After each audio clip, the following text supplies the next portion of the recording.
بناوی خدای مهربان دروستکار پروردگار خاون زمین و آسمان بەخشەری مانا بە ژیان درود لەسەر خۆشەویست لە دنیا دنیای نەویست نزیکانیش هەم لەسەر هاوڕێ و هاوکار و هاوسەر شوێن کەوتوان و هەم ئێمەیش لەگەڵ بین تاک و مەحشەر لە بەهەشت لێی گیا نەبین تا بگەینە سەر کەوسەر چەند جوانە کاتێک مرۆڤ لەگەڵ هەستە پاکەکان ئەدوێ و لەگەڵ ڕۆحە خاوێنەکان هاوسەفەرە چەند شیرینن ئەو ساتانەی باوەڕ و ویژدانت ئەبێتە ساباتی سێبەر و من و تۆی باوەڕدار لە سایەیدا هەناسەیەکی ئاسوودەی هەڵئەکێشین چەند زەحمەتە هەمیشە لە دوودڵی و نائارامیدا بژیت و بترسی لە فێڵ و تەڵەکەی هاوڕێکانت کام هاوڕێ هاوڕێیەک کە تەنها لە بیر و هزری تێرکردنی ئارەزوەکانی و حەزەکانیدا بتلێتەوە ئەی چەند خۆشە هەمیشە لەگەڵ ئەم ڕۆحەپاکانە و ئەم دەموچاوە گەشاوە و ئەم مرۆڤە دەست و دڵپاکانەدا بیت و هەمیشە و هەردەم لە کێبڕکەی بەدەستهێنانی پلەکانی بەهەشت و ڕەزامەندی خوددادا بیت هەستە پاک و بەرزەکان نەک تەنها بۆ قیامەت هەوڵ ئەدەن بەڵکو لە بیری ڕزگارکردنی دنیای مرۆڤەکاندان و دەیانەوێت بیانگێنە کەناری ئارامی کاتێک گوێمان لە ئایەتی ومنهم من يقول ربنا آتنا في الدنيا حسنة وفي الآخرة حسنة وقنا عذاب النار دەبێت ئەزانین ئێمەی خواناس تەنها مرۆڤی دنیا نین بەڵکو مرۆڤی دنیا و حەساوەی لای خوددا بین لە بەهەشتدا بەیەکەوە ئەم گەشتەمان دەست پێ کردووە دەمانەوێت ئایەتی الأخلاء يومئذ بعضهم لبعض عدو إلا المتقين بکەینە دروشم و لە هەوڵی ڕزگارکردنی تەواوی مرۆڤەکان دابین باڵاپۆشی بۆ ئێمەی ئافرەتان وەڵامی فەرمانی خوددایە سەرپۆشەکانمان ناسنامەمانە لەم ئاهەنگا بەڵێن دەدەین بە خوددا کە ئەم ئاهەنگا بکەینە دەستپێکی گۆڕانکاری ڕیشەیی لە کردار و گفتارماندا بۆ ئەوەی تەنها بە لەشکەکانمان نەناسرێنەوە بەڵکو ڕەوشت و ئاکارمان بکەینە پێشەنگ بۆ ئەوانەی لە واتا و مەبەستی باڵاپۆشیمان تێنەگەیشتوون با هەمومان ئایەتی والمؤمنون والمؤمنات بعضهم أولياء بعض يأمرون بالمعروف وينهون عن المنكر بکەینە تاجێک بەسەر سەرمانەوە کە ئێمەی ئافرەت هیچمان لە پیاوان کەمتر نییە بەڵکو نیوەی کۆمەڵگا و دایکی نیوەکەی تریشین ئێوە شایانی ئەوەن فەرشی سوورتان بۆ ڕابخرێت ڕێگەکەتان گوڵباران بکرێت بە برژانگی چاومان تۆزی ڕێگەتان بماڵین هەر بۆیە پێتان دەڵێین بەخێر بێن خێرتان هێنابێت ئینشاءڵڵا بە خێر و خۆشی تا کۆتایی بەیەکەوە بین و خێر و چاکە لەگەڵ خۆماندا ئەبینەوە ئێستاش گوێبیستی وتەی بەخێر هاتنە بین لەلایەن مامۆستا شاناز بەرپرسی لێپرسراوی بەشی خوشکان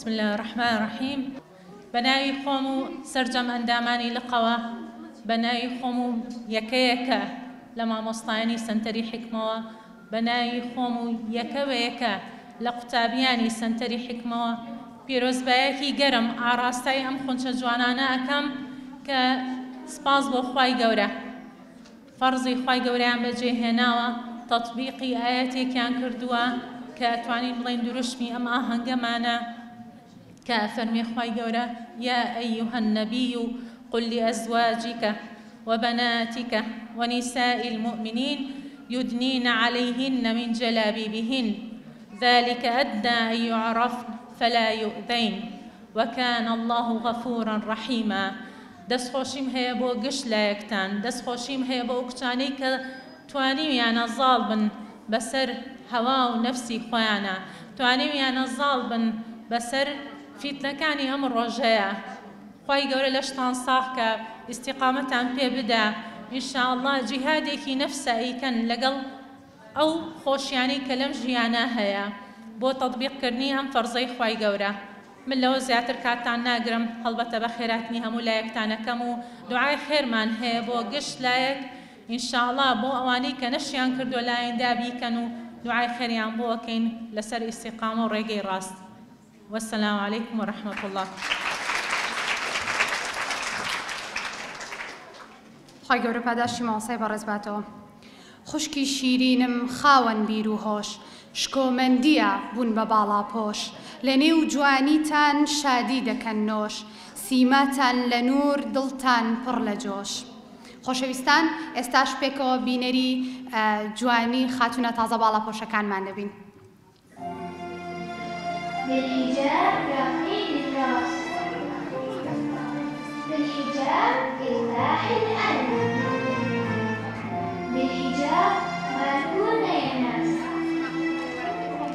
بالحجاب إفخار.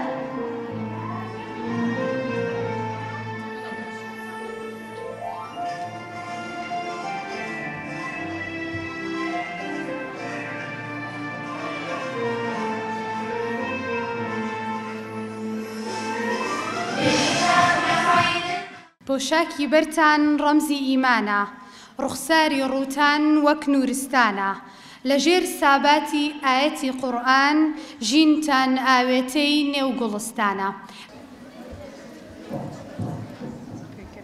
ئازیزان، ئێستاش گوێبیستی وتارێکە بین لەژێر ناونیشانی باڵاپۆشی ناسنامەمانە لەلایەن مامۆستا بەدریە با بفەرمێت.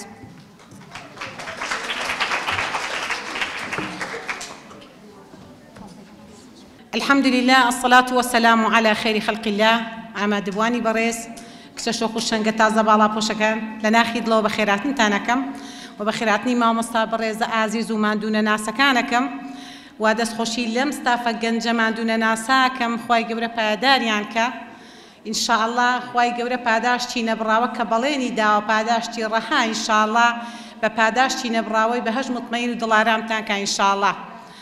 خۆشحاڵ و شادمانم لە خزمەت پۆلە گەنجێکی وەکو ئێوەی ئازیز و خۆشەویست کە پۆشاکی شکۆمەندیتان پۆشیوە، کە شیعاری لا ئیلەها ئیلا الله و محەممەد ڕەسوول اللهتان پۆشیوە. لە ناخی دڵەوە پیرۆزباییتان لێ یەکەم. خوای گەورە پایدارتان کە بەردەوامی ئیستیقامەتان پێ ببەخشێ.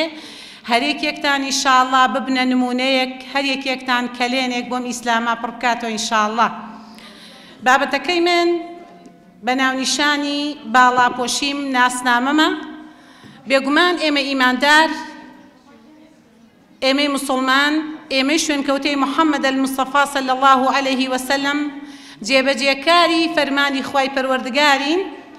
بەو پەڕی شانازیەوە پەروەرێنمان ئەمری پێکردوین، پۆشاکی شەرم و حەیامان پۆشیوە و بەردەوام دەبین لەسەری ئینشاءالله.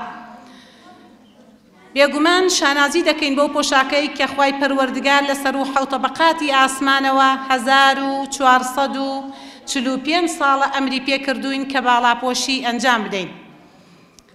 من دووبارە لە ناخی دڵەوە دوعای خەیرتان بۆ دەکەم و پیرۆزباییتان لێ دەکەم. باڵاپۆشی شکۆمەندیە بۆ ئافرەتان، دەستکەوتی ڕەهایە، پارێزبەندیە، سەلامەتیە. ئێمە کە دەڵێن شکۆمەندیە، ئێوەی ئافرەتان شکۆمەندن، سەربەرزن، سەربڵندن، پایەبەرزن، ڕێز لێگیراون، لە هەمووی گرنگتر خۆشەویستی پەروەرێنن. ئەزانن ئەو کاتانەی ئافرەتانی ئیماندار بڕیارە دروستەکە ئەدەن، پەیمانی باڵاپۆشی ئەدەن، پەروەردگار بەردەوام ڕوویان تێدەکات و سەیریان دەکات و خۆشحاڵ دەبێت. ئەی پێچەوانەکەی خوای گەورە ڕوو وەردەگێڕە لەوانەی کە ناباڵاپۆشن و جێبەجێکاری ئاەتانی سوورەتی نور نین. وەکو سەروەرمان دەفەرمێت هەر کەسێک باڵاپۆش نییە ئەوە باوەڕی بە ئاەتانی سوورەتی نور نییە. بێگومان خوای پەروەردگار 1445 ساڵە شکۆی بۆ ئافرەتان گێڕایەوە. بۆیە من پێتان دەڵێم ئێوە ئاینی پیرۆزی ئیسلام ڕێزی لێگرتوون، ڕزگاری کردوون، فریاد ڕستان بووە، حەق و مافەکانی بۆ جێبەجێکردوون، مافی ڕەها. پێشهاتنی پێغەمبەری پێشەوامان عەلەیهی سەڵات وەسەلام ئافرەتان مافیان نەبوو، حقوقیان پارێزراو نەبوو، زیندە بەچاڵەکران، ڕێزیان لێ نەدەگیرە، حەق و مافیان پێ نەدەدرا، نەفەقەیان پێ نەدەدرا، میراتیان پێ نەدەدرا، هەموو ئەو مافانەی کە ئێستا بۆ ئافرەتان دەستەبەردەکرێت لە چوارچێوەی ئاینی پیرۆزی ئیسلام کاتێک کە پێشەوامان عەلەیهی سەڵات وەسەلام بەهاتنی پێغەمبەری پێشەوامان عەلەیهی سەڵات وەسەلام با ئەوە ناسنامەمان بێ فریادڕەسی بۆ ئافرەتان گەڕایەوە کەواتە هەر بەهاتنی سەروەرمان ئەو شکۆیە بۆ ئافرەتان دروست بوو کە ڕێز لێگیراو بن، خاتوونی ماڵ بن، سوڵتانی ماڵ بن، ئەرکیان نەچێتە سەر بە هەموو شێوەیەک وەکو سوڵتان خزمەت بکرێن. بۆیە تەکلیفی لێ ناکرێ ئەگەر خاوەنی سەرمایە و دارایی خۆی بێت چەندین ملیۆن دیناری هەبێ، ئیسلام بە هیچ جۆرێک تەکلیف ناکاتە سەر ئەو کە بژێی پەیداکەر بێ، نەفەقە پێدەر بێ، بەڵام کاتێک هاوکاری هاوسەرەکەیەتی ئەوە گەورەیە بۆ پاراستنی شکۆ و شیرازەی خێزانەکەی. ئەمە گەورەیە بۆ ئافرەت، بەڵام لە ڕۆژ ئاوا کاتێک گرێبەستی هاوسەرگیری ئەنجامەدەن، یەکەم تەکلیف و داواکاریان ئەوەی بێ هاوکاری بێ، بژێوی پەیداکەر بێ، کار بکە، یا ئەبێ زەریبەکە بدا، یا بەشی شوقە و خانوەکە دیاری بکات. بەڵام ئێمە ئیسلام هاتووە ئەو مافەڕەهایی بۆ دەستەبەرکردوین کە لە ماڵدا خاتوونی ماڵ بین، ڕێز لێگیراو بین، حەق و مافمان بۆ دەستەبەر بکرێ، بەڵام لێشمان تێک نەچێ ئەوە هەر ئیسلامە مافی ڕەهای پێداوین، ڕێگری پەروەردەبوون و تێگەیشتن و پێگەیشتنی لێ نەکردوین. دایکمان عائیشە چەند هەزار فەرمودەی لێ وەرگیراوە، دەرسی چەندین سەحابەی دایەوە، تەنانەت دکتۆرەی سەردەمی خۆشی بووە. بۆیە ئێوەی گەنج، ئێوەی هەزناسک، ئێوەی خوێنگەرم، ئێوەی باڵاپۆش، ئێوەی بە حیشمەت و حەیا، ئێوەی ئەخلاق بەرز، ئێوەی ڕەوشت بەرز، ئێوەی ئەهلی ئیمان، ئێوەی ئەهلی تەقوا، ئێوەی بڵنگۆی ئیسلام، ئێوەی خاوەنی ناسنامە، ئینشاء الله دەبێت دڵخۆش بن بەوەی کە خاوەنی ئاینێکی بێ هەڵە و بێپەڵەن و ڕێز لێگیراون و بەردەوام ڕێزیشان لێ دەگیرێ. خوای پەروەردگار ئەوەندە ڕێزی بۆ ئافرەت داناوە، ئەوەندە شکۆمەندی کردووە، ئەتوانێت لە چوارچێوەی ماڵدا عیبادەت کە. وەکو وتمان ڕێگری ناکا لە هەموو مەیدانێکدا ئەسپی خۆی تاو بدا، فەراغ دروست نەکا، مەیدان چۆڵ نەکا، ئەتوانێت بەو حیشمەت و حەیایەوە، بەو پۆشاکە جوانەوە، بەو پۆشاکە نورینەوە دەتوانێت کاری خۆی بکا، کاری وەزیفی، کاری ئیداری، کاری سیاسی، هەموو مەجالێک دەتوانێت، بەڵام بە پێوەرە شەرعیەکەی. ئیسلام داوای لێکردو نوێژ خوێن بین، داوێن پاک بین، ڕەوش بەرز بین، ئەخلاق جوان بین، بەڵام تەکلیفمان لێ ناکانە بچینە مزگەوت، ڕێگریشمان لێ ناکا بچینە مزگەوت، بەڵام کاتێک پیاوان ناچنە مزگەوت خوای گەورە هەڕەشیان لێ دەکات. بەڵام ئێمە لەگەڵەوەدا تەکلیفمان لەسەر نییە، ڕێگریشمان لێ نییە، بە چوونیشمان و لە ماڵیشمانەوە هەمان ئەجر و پاداشمان هەیە کە جاری وایە پاداشتەکانمان خوای پەروەردگار ئەوەندە عەدلە، هیچ کاتێک جیاکاری ڕەگەزی نەکردو، بەڵام باڵانس و پلە و پایە و مەکانەت و قورسیەتی ئافرەتی زۆر پاراستووە، هەم بە دەقە قورئانیەکان، هەم بە خیتابە قورئانیەکان، هەم بە فەرمودە بەرز و پیرۆزەکانی پێغەمبەری سەرۆرمان عەلەیهی سەڵات وەسەلام کە بەردەوام باسی ئافرەت، پاراستنی ئافرەت، شکۆی ئافرەت، ڕێزی دایک، هەموو ئەوانەی بۆ ئێمە بەڕیزبەندی هێناوە. بەلاغە قورئانیەکان زۆر جوان دیفاع لە ئافرەت دەکەن، بەسە بۆ ئێمە کە خوای پەروەردگار لەسەر و حەوت طەبەقاتی ئاسمانەوە هاتە گۆ بۆ ڵیهاری ئافرەتێک، بۆ ڵیهاری ئافرەتێک هاتە گۆ، وەڵامی سەروەرمانیایەوە کاتێک هاوسەرەکەی ڵیهاری لێکرد و تەعنێکی لێدا. ئەمە گەورەی ئافرەتە.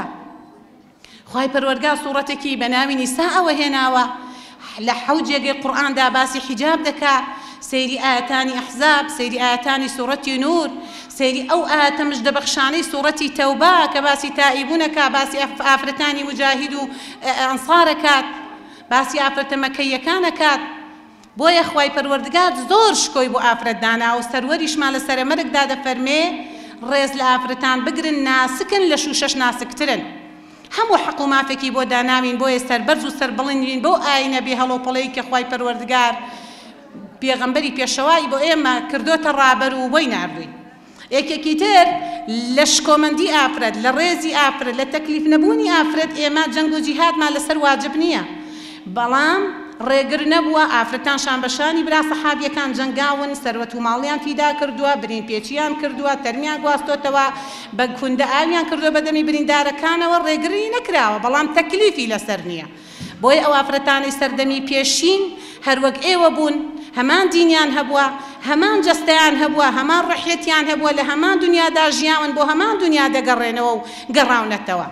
هیچ شتێکیان لە ئێمە و ئەندامێکیان لە ئێمە زیاتر نەبوو هەما ئەفکار و بیر و باوەڕ و ڕێبازیان هەبووە ئێوەش ئینشاڵڵا شوێن پێ هەڵگر و درێژە پێدەری ئافرەتانی پێشینن ئافرەتانی سەحابین ئەو ئافرەتە ناودارانەی ئیسلامن کە لە سەردەمی پێغەمبەری خوادا عەلەیهی سەڵات وەسەلام بەبێ تەڕەدود و وەستان و بەبێ دوودڵی و بەبێ ڕاڕایی فەورەن بڕیارە دروستەکەیان ئەدا لە بەیعەتدا لە مەیدانی بەیعەتدان ئیمان هێنان بەیعەتدان بە سەروەرمان ئافرەتان پێشەنگ بوون لە مەیدانی جیهاددا بۆ ڕاهێنانی گەنجەکانیان و ماڵبەخشینیان و ئیستیعداد دەربڕینیان و هەموو تەدارەکەکانی جەنگ ئافرەتان پێشەنگ بوون لە مەیدان و کۆچ و هیجرەتدا خوا باسییان لێوە دەکا خوای گەورە باسییان لێوە دەکا ئەوانیش پێشەنگ بوون لە هەموو مەیدانەکانە ئافرەتان پێشەنگ بوون گرنگترین شت ئەوەیە یەکەم کەس کە باوەڕی بە ئیسلام هێنا دایکەمان خەدیجە بوو ڕەزا و ڕەحمەتی خوای لێبێ کەواتە پشکی شێر بەر ئافرەتان دەکەوێت کاتێک خوای گەورە لە تۆ بەدا دەفەرمێ ئەتائیبون العابدون الراکعون الساجدون تا کۆتایی ئاەتەکە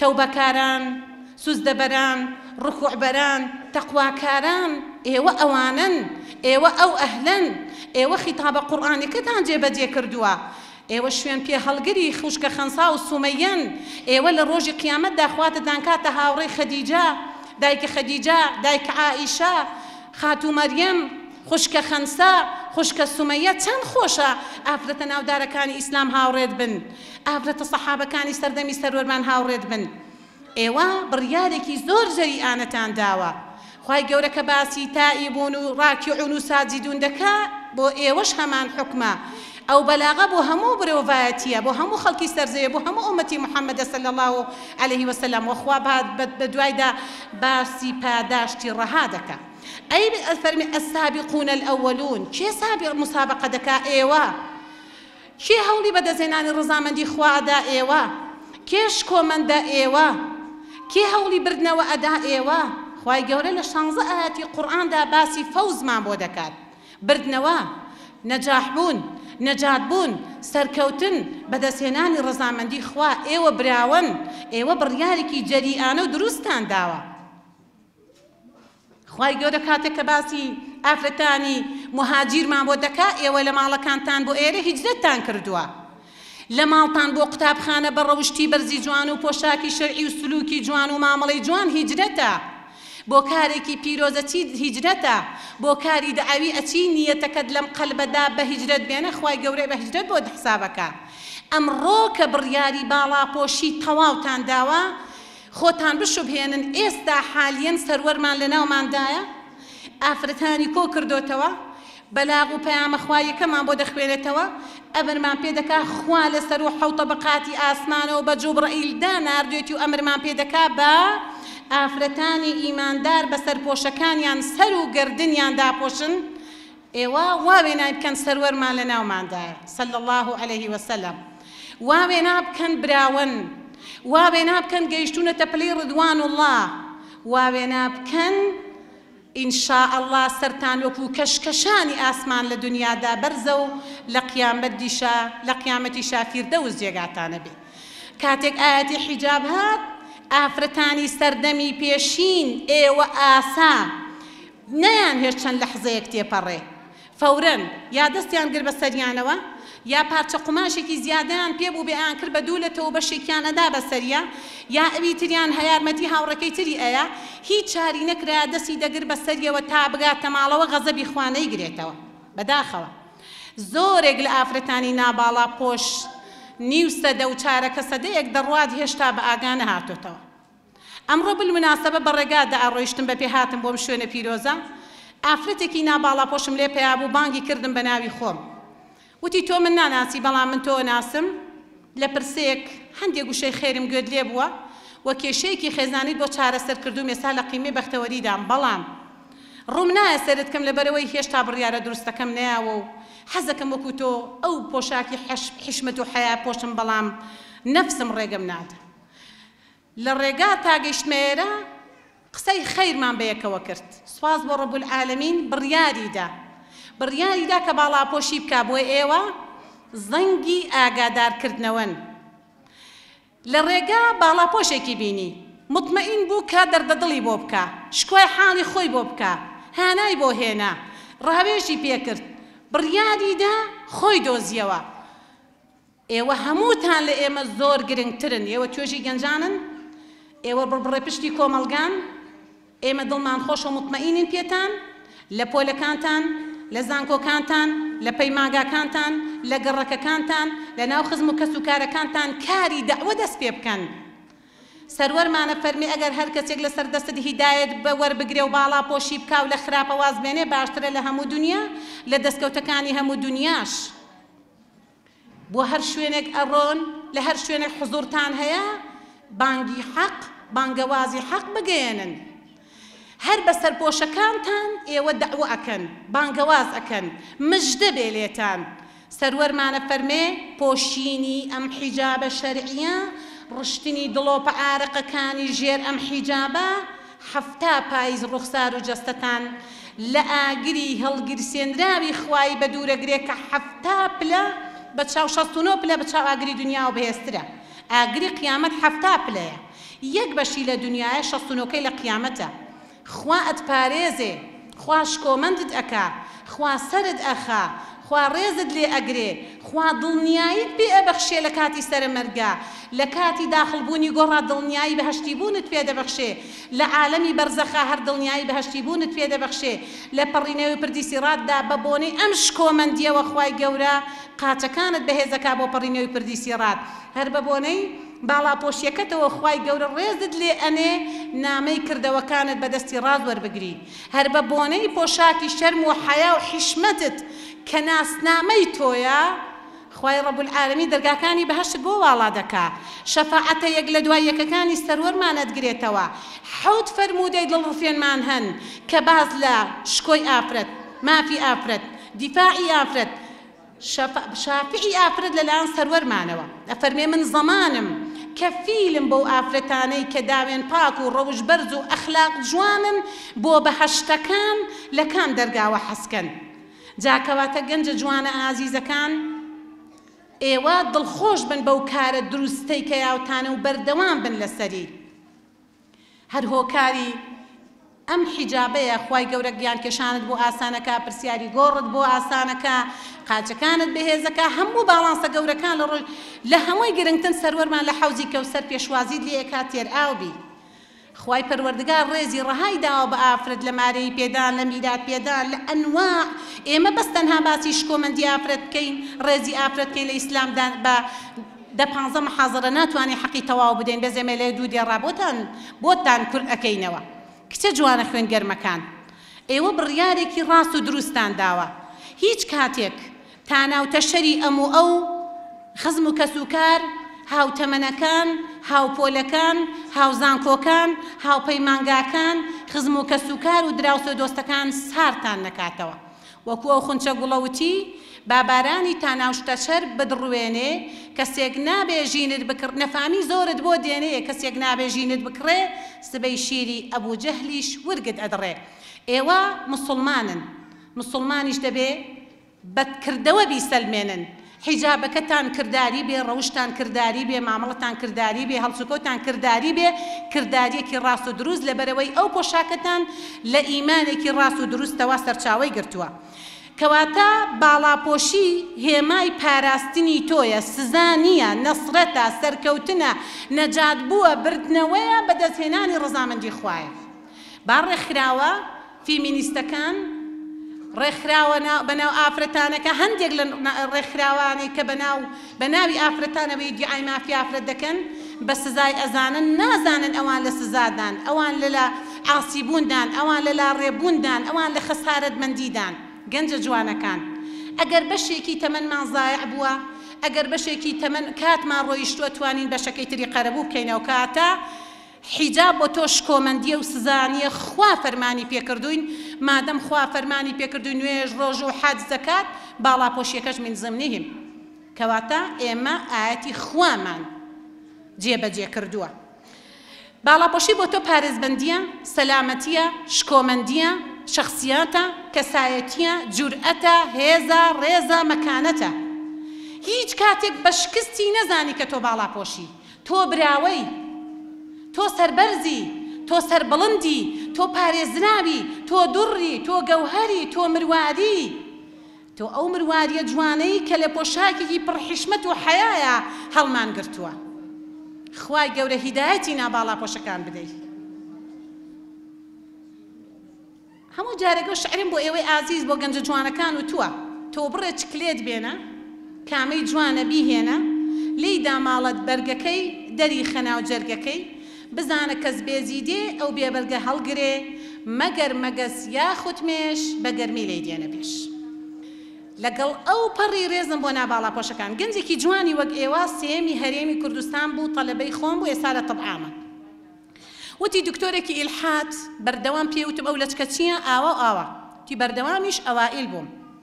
تی ڕۆژێک خەریکی کاری ئەمەلی بووی لەسەر تەرمێک کاتێک دوو نوقڵم بەدەستەوە گرێکێکیانم بێبەرێک کرد یەکێکیشیان بە بەرگەوە ئاواوتم فەرموو کاک دکتۆر هیلاک بوو نەشتەرگەری و ئەمانە وزەی زۆر سەرف کرد و برسی بوو تی وەڵا کاتێکی چاک بوو برسێتی تینی بۆ هێنام یەکێک لە نەستەلەکانی هەڵگرت بەرگدارەکەی هەڵگرت. تومە کاک دکتۆر هۆکار چی ئەو بێبەرگە هەڵناگری وتیەوە بابە لە ناو دەستام و بۆتە میکرۆب و بەکتریا ڤایرۆس دەی منی ئافرەتی باڵاپۆش ئەوەم کە تۆ ئاوا ناوزەندی دەکەی من میکرۆب پێم ناوێرێ بەکتریا پێم ناوێرێ ڤایرۆس پێم ناوێرێ گورگە برسیەکان ناتوانن لێم نزیک ببنەوە نابم بە تەڵەوە نابم بە قوربانی نابم بە خۆراکی ناحەزان ئەمە گرنگترینە. بۆیە ئەزیزەکانم ئێوە خاوەنی شکۆمەندین سەلامەتین سەربەرزین پۆشاکەکەتان جێبەجێکردنی فەرمانی خوایە نە لەبەر ئەحمەدا نە لەبەر مەحموودا تەنها لەبەر خوایە. ئەوەی بربەرەکانی باڵاپۆشی دەکا ئەوە لە سەرپێچیدایە. بۆیە وتمان باڵاپۆشی نیشانی شەخسیەت و ڕێز و شەرم و حەیایە. خوای پەروەردگاریش بە جۆرێک لە جۆرەکان دەفەرمێ بۆ جوانکاری مرۆڤەکان باڵاپۆشیمان داناوە. باڵاپۆشی ئەو پەڕی ڕازی بوونە بە فەرمانی خوا. هیچ قووەت و هێزێک باڵاپۆشیمان پێناکات تەنها ڕەزامەندی خوا نەبێ. تەنها بۆ خوا دەیکەین لەبەر خوا دەیکەین فی سەبیلی خوا دەیکەین پاداشتیشمان لە لای خوایە. ئەمڕۆ ئێوە ئەم شکۆمەندیەتان لە لای خوا پارێزراوە حەقتان لای پەروەردگار پارێزراوە شکۆتان لای خوای گەورە پارێزراوە. ئەمڕۆ گرێبەستێکتان لەگەڵ خوا مۆر کردووە. ئەم گرێبەستە ئیدامە پێ بدەن تا لە قیامەتدا خوا تەرازوی حەسەناتان قرس و سەنگین کا و نامەی کردەوەکان بەدەستی ڕازوەر بگرن و لە بەهەشتەکانەوە داخڵ ببن ئینشاءالله. خوای پەروەردگار باڵاپۆشانی خۆش دەوێت لەبەرەوەی ئارامگرن دان بە خۆداگرن وەکو مامۆستا شاناس فەرمووی بەسەر نەفسی خۆتان ئازاڵن کە نەفس لە شەیتان ڕۆڵی خراپترە بینێ. ئەمە مهمە بڕیارێکی دروست بڕیارێکی ڕەها بڕیارێکی پڕواتە خوای گەورە لێتانی پیرۆزکە. باڵاپۆشان خوای پەروەردگار لە قیامەتدا شکۆمەند و پایەبەرزیان دەکات لەگەڵ ئافرەتانی پێشین دراوسێ و هاوڕێ دەبن. باڵاپۆشان ئێوەی باڵاپۆش باشترین توێژی کۆمەڵگان ئەنجامدەری کاری چاکەن. وەسێتان بۆکەم وەکو دایکێک لەگەڵ شکۆی باڵاپۆشیتان لەگەڵ شکۆی حیجابتان با ئینشاءالله تەکمیلە بێ بۆ کارتان بۆ کردەوەتان بۆ عەقیدەتان بۆ بیرون بڕواتان بۆ ئەخلاق جوانیتان بۆ ڕەوشبەرزیتان بۆ پاراستنتان لە ئەوینداری و سۆزداری و ڕەگەزی بەرامبەر. ئێوە وەکو قەڵایەکی پۆڵاوین وابن هەرگیز نەهێڵن ڕەگەزی بەرامبەرتان بکۆکێ. ئەوەندە بەهێز و ئیماندار بن ئیمان لە دڵتانە چەکەرەی داکوتابێ و چۆنەڵی بە جۆرێک لە جۆرەکان لە قیمە و چڵەپۆپەدا بێ. ئێوە حەقتان لای پەروەردگار پارێزراوە خوا دەفەرمێت وەریضوان من الله ئەکبەر ڕەزامەندی خوا لەسەر و هەموو شتێکەوەیە. ئێوە دەگەن بۆ مەرتەبەیە ئینشاءالله. باڵاپۆشیەکەتان هێمای بەرزی ئیسلامەتیتانە و بە هەمان شێوە وەکو وتمان شوێن پێ هەڵگری کچەکانی شوعەیبن عليه الصلاة والسلام. هەندێک ڕێگری هەیە باڵاپۆشی هۆکارێکە بۆ ئارامی بۆ کامەرانی و ملکەتی خوا و پێغەمبەری خوا دەردەخات عليه الصلاة والسلام. هەمووتانەوە ئەزانن خوای گەورە لە حەوجێکی قورئانە باسی باڵاپۆشی دەکا بۆیە تەڕەدودتان نەبێ دوو دڵ نەبن.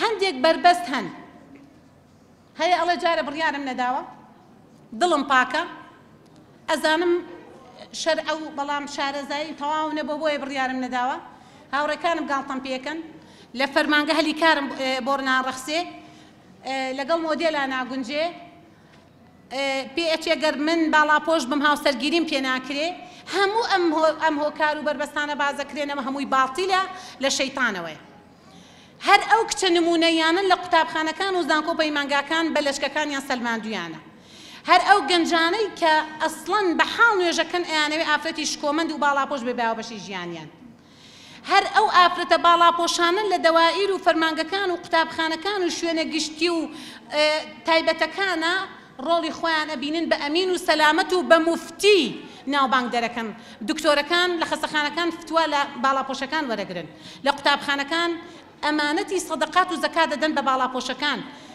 ئەمینی و ئەمیری سندوقەکانن کەواتە ئەتوانن بە پۆشاکەکانتان خۆتان بسەلمێنن کچە جوانەکان من ئەوەندەتان پێ دەڵێم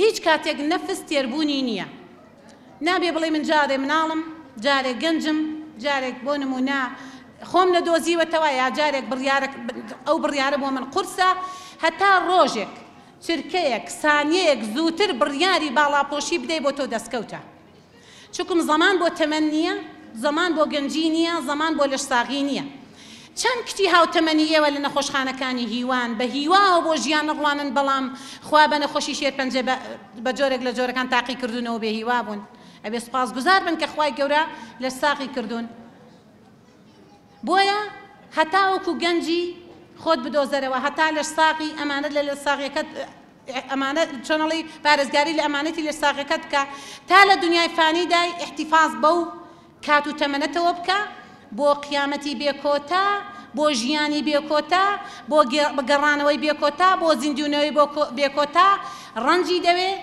ماندووبوونی دەوێ ئیمانی دەوێ تەقوای دەوێ ڕەوشتی بەرزی دەوێ بەردەوامبوون لەسەر ئەم شوێنە پیرۆزانە و دەرس و دەور و عەقیدە و بیر و باوەڕی دەوێت دەست بە دینەکەی خواوە بگرن بەری مەدەن خوا ئەتان پارێزێ شکۆمەندتانەکا سەرتانەخا کۆسپ و لەمپەرەکانی سەر ڕێگەی ژیانتان هەڵدەگرێ هیوای دوا ڕۆژێکی زۆر زۆر زۆر گەشت و ڕوونتان بۆ دەخوازم خوای گەورە هەموو لایەکمان هەموو ئامادەبوانی ئەم کۆڕە پیرۆزە لە فیردەوس الأعلادا بەیەکەوە یەک ببینینەوە و دەنگ و باسی ئەم کۆڕە پیرۆزە بۆ یەکتری باسکەین وآخر دعوانا أن الحمد لله والسلام عليكم ورحمة الله وبركاته.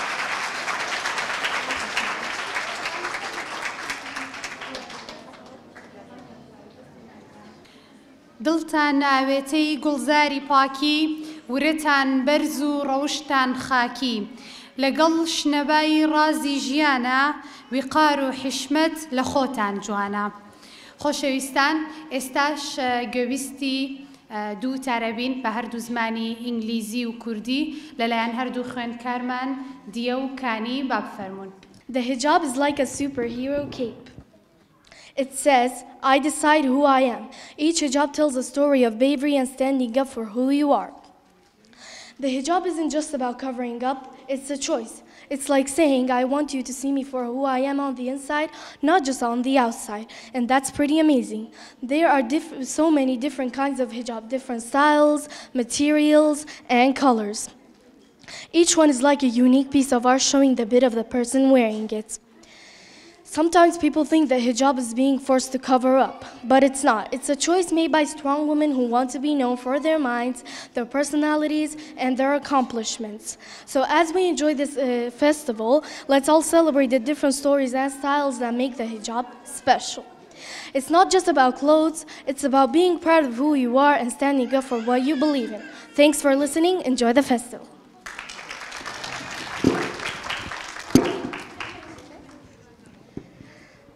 السلام عليكم ورحمة الله وبركاته. سپاس بۆ کۆبوونەوەتان لەم فستیڤالە باوەڕپێنەکراوەی حیجابدا کە ئاهەنگێکە بۆ هەمە جۆری هێز و ناسنامە. ئەمڕۆ شانازی ئەەکەم کە باسی حیجاب بکەم. هێمایەکە کە زۆر لە قماش زیاترە. چیرۆکێکی قوڵی بوێری و بەهێزکردن و خۆڕاگری بەرجەسە دەکات.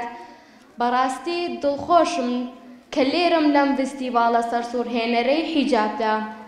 ئەمڕۆ دەمەوێت باسی حیجاب بکەم، شتێک کە مانای زیاترە لە تەنها جلوبەرگ، هێمایەکی بەهێزی هێز و ناسنامە. لە جیهانێکدا کە زۆر جار خەڵک هەوڵ دەدەن پێمان بڵێن کێبین و چۆن دەرکەوین، حیجاب وەکو کەپڵێکی سوپەر هیرۆ وایە دەڵێت من بڕیار دەدەم کە کێم. هەر حیجابێک چیرۆکێکی ئازایەتی و وەستانەوە بۆ ئەوەی تۆکێی دەگێڕێتەوە. حیجاب تەنها پەردەپۆشکردن نییە، ئەوە هەڵبژاردنێکە. وەک ئەوەوە بڵێ دەمەوێت بەو شێوەیە بمبینیت کە لە ناوەوەم، نەک تەنها لە دەرەوە چۆن دەردەکەوم. و ئەوەش زۆر سەرسوورهێنەرە. زۆر جۆری جیاوازی حیجاب هەیە، ڕەنگ و ستایل و کەرەستەی جیاواز. هەر یەکەیان وەک پارچە هونەرێکی ناوازە وایە، کەمێک لەو کەسە پیشان دەدات کە لەبەری کردووە.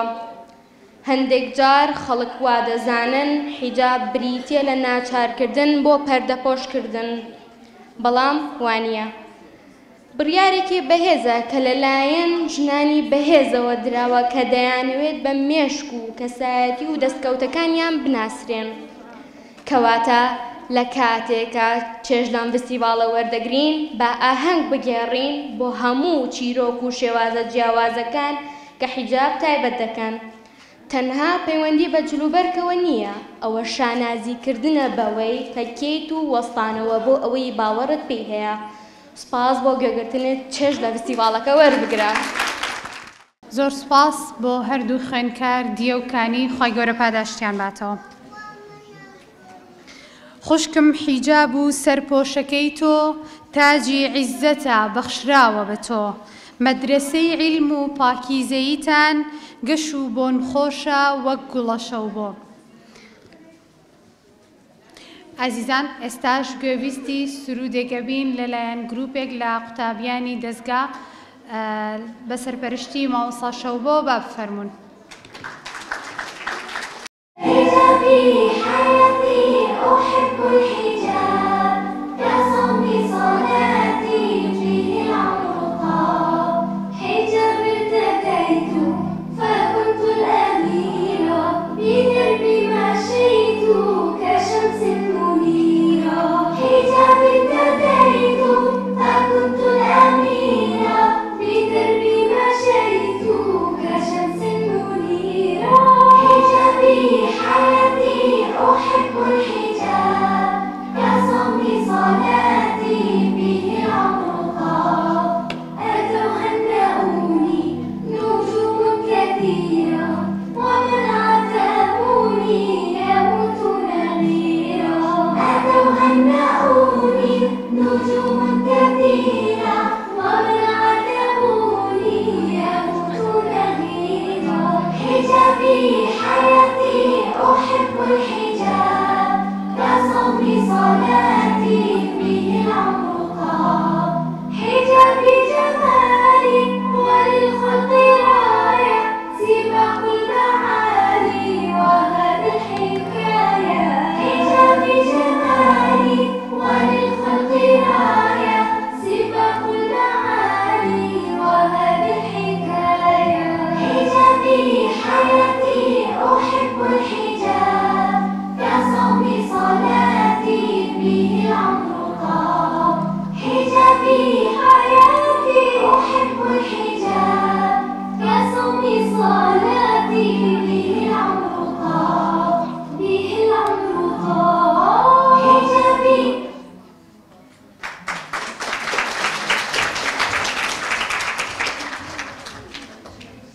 زۆر سپاس بۆ ئەو خوێندکارانە، خی گەورە پاداشتی مامۆستا شەوبۆش باتەوە کە زۆر ماندوو بوو پێیانەوە. میوانە عەزیزەکان، خوشکە دڵگەش و ڕووخۆشەکان، بە هیوای ئەوەی وەک چۆن لێرەدا کۆبووینەتەوە ئاوایش لە بەهەشدا بە خەرمانێک چاکە و چاکەکاریەوە کۆ ببینەوە. سوپاسی تەواوی ئەو کەس و شوێنانە دەکەین کە هاوکارمان بوون لە بەڕێوەبردننی ئەم ئاهەنگە، هەروەها سوپاسی بەشی گەنجان و مناڵان و نەوجەوانان دەکەین کە زۆر ماندوو بوون بەم کارە گەورەیە. خی گەورە بیکاتە توێشووی قیامەت بۆ هەموو لایەک.